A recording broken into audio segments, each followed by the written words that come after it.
Dicen que los genios tienen una parte oscura, y casos como este demuestran que a veces ese dicho es cierto. Pasó de ser un brillante recién doctorado en la universidad más antigua de Alemania a ser el mismísimo consejero de Hitler. Hoy, Philippe Lenard.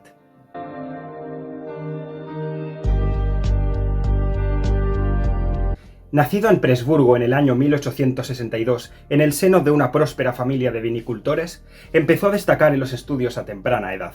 Completó su formación en física y química pasando nada más y nada menos que por 4 universidades: Budapest, Viena, Berlín y Heidelberg, en donde se doctoró cuando solo tenía 24 años. Su primer gran descubrimiento lo haría en el 1889, en donde descubrió que el fenómeno de la fosforescencia tenía que ver con la presencia de trazas de metales como el bismuto, el cobre o el manganeso. Sin embargo, el campo de Philippe Lenard era sin duda el de los rayos catódicos. Imaginemos un tubo de cristal cerrado por ambos extremos, más o menos así. Ahora añadimos 2 electrodos conectados a una potente fuente eléctrica. El que tenga polaridad positiva lo llamaremos ánodo, y el que tenga polaridad negativa lo llamaremos cátodo. Seguidamente, rellenaremos el tubo de un gas noble, por ejemplo, helio. Sí, ese gas que te hace poner voz de Mickey Mouse.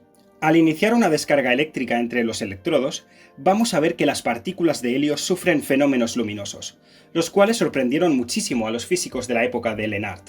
No entendían si es que esos rayos originados en este tubo eran una nueva forma de radiación o un flujo de partículas que no podían ver. Es por ello que, de forma muy astuta, hicieron experimentos con imanes y vieron que estos rayos se desviaban.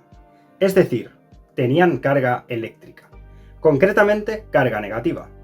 Efectivamente, estos rayos no eran nada más que flujos de electrones, lo que hoy en día conocemos como rayos catódicos.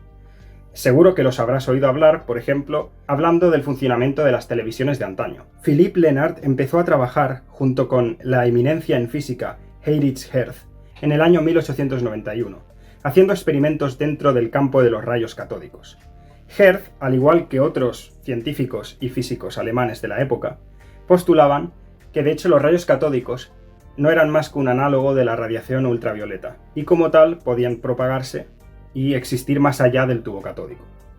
También se postulaba que los rayos catódicos podían atravesar materia, al igual que la radiación, pero ni esta propiedad ni la anterior habían sido demostradas experimentalmente. Fue en este contexto en el que Philippe Lenard probó el experimento con el mismo tubo de vidrio, pero poniendo en el extremo una finísima capa de aluminio. Observó entonces que los rayos catódicos atravesaban esa finísima capa de aluminio y se propagaban más allá del tubo catódico. Es lo que posteriormente se denominó la ventana de Lenard. Por todos estos estudios, en el año 1905, Philippe Lenard consiguió el Premio Nobel de Física. Sin embargo, se ha recordado mucho más allá de ser un descubridor de propiedades de los rayos catódicos. Sus estudios asentaron la base de lo que posteriormente se convertiría en la teoría electrónica. Básicamente, Philippe Lenard puso las bases de toda la física moderna que conocemos hoy en día. Por eso se ha recordado científicamente como un genio sin parangón.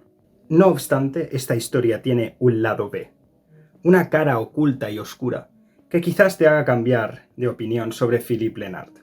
Para empezar, era un nacionalista radical que pensaba que los físicos ingleses eran el enemigo, puesto que habían robado, supuestamente, todas sus ideas de los alemanes. Todo este odio fue plasmado en este libro de título impronunciable en el año 1914.